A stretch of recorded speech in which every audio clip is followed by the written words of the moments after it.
Hey friends, welcome to Bokeh, a podcast exploring the ever-blurring lines between the personal and business lives of professional photographers.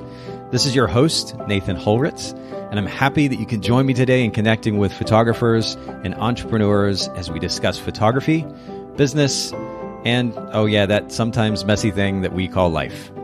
This podcast, it's brought to you by Photographers Edit, custom image editing for the wedding and portrait photographer. Just visit photographersedit.com. All right, Bokeh Podcast listeners, we're here for not yet another episode. I'm sitting here at WPPI 2019 and with a relatively new friend of mine, Elizabeth Burgi, correct? I want to make sure I'm pronouncing that correct. Thank you so much for making time for the podcast. Oh, it's great to meet you in person. Absolutely. And I've said this to a number of photographers, but I love the opportunity to be able to actually get to sit down with Photographers Edit clients too. The podcast itself, we don't always have clients on. It's photographers from all over the industry, but the opportunity that I actually get to have to sit down with photographers who have used our service, to actually get feedback, to hear about their perspective, their experience is really wonderful.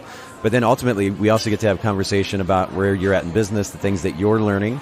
And we're going to talk a little bit about something really we haven't discussed on the podcast thus far in over 200 episodes, which is portfolio building, particularly for newer photographers.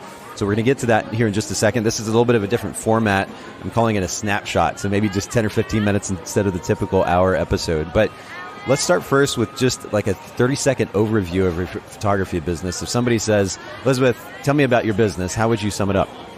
Okay, this was a little hard for me, but I would sum it up as I'm very big about creating a safe and friendly space for my clients because I feel like that way they can shine in front of the camera. So that's basically it in a nutshell, creating a safe and friendly space so I can get the best pictures for you. I actually like that a lot. Yeah. Like if I were to see that on a website, I wanted to hire you as a photographer.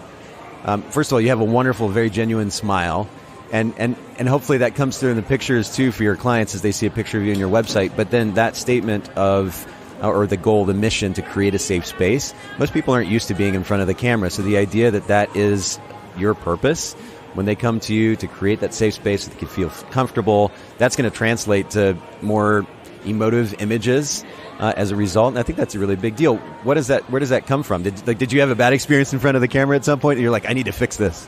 Yeah, it was definitely kind of like that. I just had so many clients constantly be like, I'm really uncomfortable in front of the camera. I'm really bad in front of the camera. I don't like the way I look when I get my pictures taken. And it made me really sad. I'm like, oh gosh, I don't want you to feel uncomfortable. And I noticed once I made them feel comfortable, I helped them with posing, gave them a lot of positive reinforcement, like while I'm taking pictures, they felt good about themselves and it really shined and I was able to capture them, like happily, and then they would be like, oh my gosh, I can't believe this is me or these pictures are me. And yeah, so that's kind of how that happened.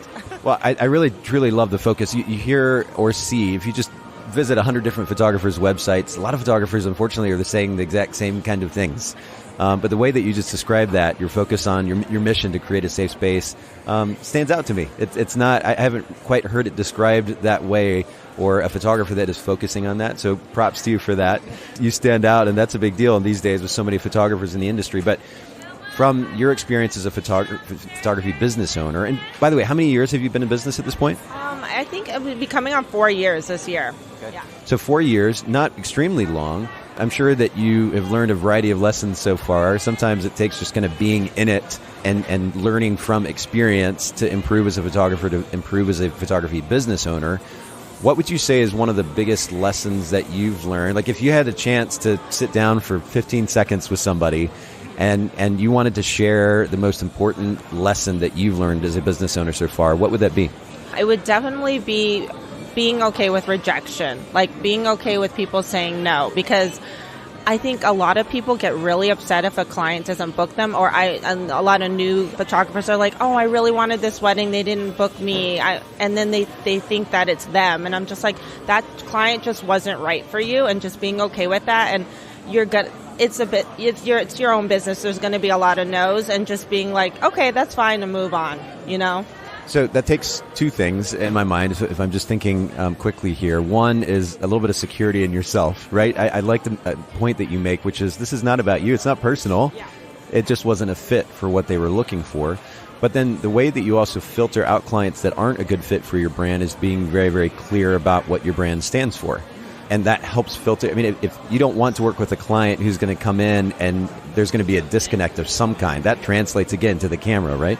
So being very clear about your brand to begin with, what you're actually looking for in a client, is also extremely important. So I like that. I like the objectivity in that, instead of, because it's easy, right? As artist types, and I'm a pretty emotional individual. Like, I can get caught up in my feelings about something.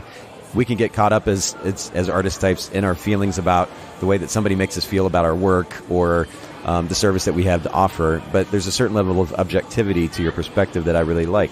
Again, where does that come from? You seem to have this very calm demeanor about you that I think is great. It probably translates to clients, but where does that come from? I mean, I used to take things so personally, and then I just had to take a step back and realize that it has nothing to do with my work. It's just like you said, you want to have a client, you want the client that really wants you, and you don't want to change your style, change something in order just to book that client, and then it ends up being a disaster, So I think obviously didn't happen overnight. It takes time. Now, as far as photography, what type of photography? Is it primarily portrait photography that you're doing right now, or is it a combination of that and wedding or something else? I mainly do weddings and events, a lot of wedding and events. And then I started off, though, because I'm in Los Angeles, doing headshots, actor headshots, because there's so many actors.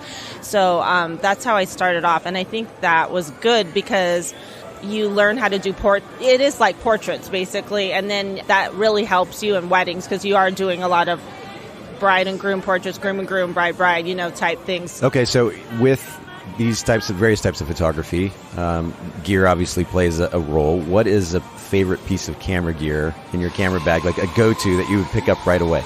Yeah, I think probably every photographer says this, but it's my 50 millimeter.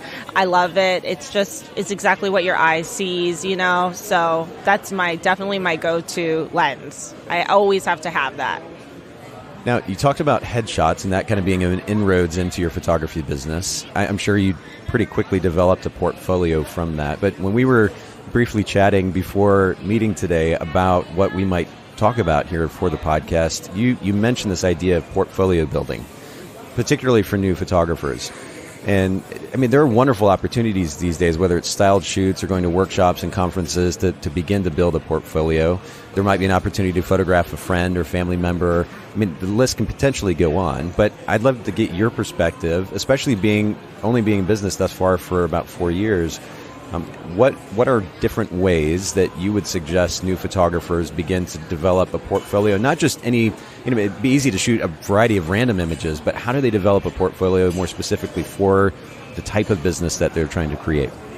I definitely say I think that if you reach out to a photographer that you really like and ask if you can shadow their second, I think it's a little too bold to be like, can I second for you, But if you say, can I shadow your second photographer, then you really learn what a second photographer needs to get for that lead photographer. And no bride and groom is going to be like, no, I don't want an extra photographer. They're going to love it. It's an extra coverage, And then once you learn from that second photographer, then the lead photographer will feel more comfortable to have you as a second. And then obviously you'll be getting, depending on the photographer, getting pictures from that wedding to help build your portfolio. So this is actually interesting because I've literally never heard anyone suggest that specifically for the sake of portfolio building. And most of the time you hear about being a second, right? Yeah. And the opportunity to be a second photographer, hopefully get a few images that the primary photographer lets you use for your portfolio. But if they were to bring you on as a second and you don't have a whole lot of experience, it doesn't work out so well for them. So the idea of shadowing a second is pretty fascinating. Maybe you could offer it to also be an assistant of sorts and carry gear and so forth. But there's an opportunity there to shadow the photographer and then snap a few pictures here and there, and it in no way interferes with the workflow of the established business. Yeah, because I definitely made the mistake of taking somebody on as a second, and they were great, don't get me wrong, but they did not get the things that I needed as a second because they were a newbie, and even though I was very clear and very specific on what I wanted and sent them a Pinterest board and said, listen, this is what I want you to get, they were so nervous and stuff that they didn't get the stuff that I wanted. So I was thinking it's better if you shadow a second because then it's not as nerve-wracking for you and you're learning what you need to get. Yeah, absolutely. Lower pressure, right? And probably lower expectations too, especially from the primary photographer. Okay, so that's a really great way. What's another way? Okay, so when I first started, I didn't really know about style shoots. I mean, I probably was in the dark ages or something, but I had no idea what those were. So I literally would go to secondhand shops and I would buy prom dresses or whatever, pretty gowns. And then I would just have friends of mine that were already married or were couples, and I would just photograph them in really popular places that I figured other people would want engagement sessions at or elopements at. And then that way I had in my blog something that people could see. You know what I mean? For example, the Santa Monica Pier is really popular. So I would have my friends pose for me there and do kind of a mock engagement session. And then that way I had something in my portfolio where a real client, potential client would see that and be like, oh, okay, she's done something there. And do you find that there's quite a bit of cost involved in getting these styled shoots set up, or are you able to keep the cost down, especially if everybody's kind of pitching in for the sake of getting some images for their website or otherwise?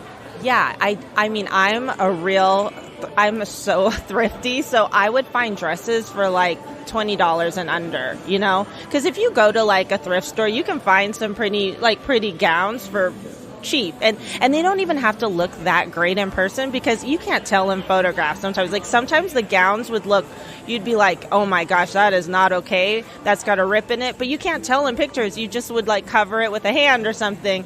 And then as far as getting a makeup artist or someone, I always would look for someone who is new like me and wanted to build their portfolio and wanted the images for their Instagram or their website, so it actually is not expensive at all. It's pretty reasonable to do.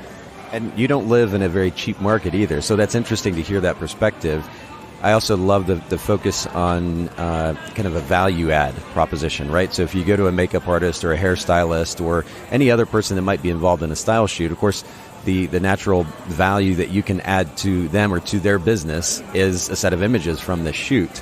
So there's mutual benefit involved. So that's really great. That's the second one. Do you have one more you can add to the mix? I mean, so the third one is basically what most people do is attend a styled shoot workshop. I just really highly suggest you do your research because I think styled shoots are really saturated right now, and a lot of people who aren't knowledgeable are holding them, and then you get there and you don't learn anything. So definitely do a styled shoot with a photographer that's established and that's going to teach you something so that you do get those beautiful images, but then you also learn something from that shoot. You know what I mean? Yeah, that's good. I was actually just chatting with a photographer a little bit ago about these, even the photo, they call them photo walks, and probably many of our listeners have heard this term before, especially at a big conference like this. Various photographers will host photo walks. And this also happens at workshops I've seen or conferences where there is a photographer leading a shoot, and you've got, 10, 20 photographers there, and they're all kind of climbing all over each other trying to get this shot. And then in the process, because there's so many people, no one is talking to the model. It just seems kind of chaotic. If it's not, as you're pointing out, if it's not handled by somebody who knows what they're doing, is a good teacher who is able to kind of manage the situation and effectively teach practical information through it, it's not the biggest value add. Maybe you'll get a snapshot or two that looks decent for your portfolio, but I think that's really great recommendation to. And actually, how would you recommend finding a good, how do you know the difference between a good one and one that maybe isn't managed by somebody who actually knows what they're doing? I mean, it is hit and miss. You kind of have to ask around, ask other photographers. I mean, if you follow certain photographers on Instagram that you, or any social media type thing that you look up to, and you can tell that they've been doing it for a while, then, sign up for that. That is hard, though. I mean, I've gone to a few duds, I had to figure it out on my own, but there definitely are good ones out there. And yeah, just ask around, ask other photographers. That's good, solid advice. And that is, one of the as many problems as we've run into in the photography industry because of social media, there is a benefit in that transparency is encouraged, right? So many people are talking about their experiences at various workshops and conferences. So even just making a little bit of effort to look into it, to have some conversation, as you pointed out, is you should be able to find what you need to, hopefully. But I really appreciate you making time to sit down and chat today. And I'd love for you to maybe just share briefly where our listeners can find you online, your website and social media, so that they can follow what you're doing. Yeah, you can find me on my website at elizabethburgi.com or on Instagram at Elizabeth Burgi Photography. Perfect. And that's Burgi, correct? Yeah. Perfect. So we'll make sure to link to this in the show notes. For those of you listening in, show notes, Bokeh, Bokeh podcast.com. You can check out all the information, the resources that we talk about in the podcast. Thank you again, Elizabeth, for making time. Thank you for having me. Thanks so much for listening to the Bokeh Podcast today. Will you let us know what you think by leaving a review of the podcast in iTunes or maybe in the Apple Podcast app? And I'd love to hear from you personally with your thoughts about the podcast, maybe suggestions about future topics and guests for the show. My direct email is nathan@photographersedit.com. The Bokeh Podcast is brought to you by Photographers Edit, custom image editing for the wedding and portrait photographer. Just visit photographersedit.com.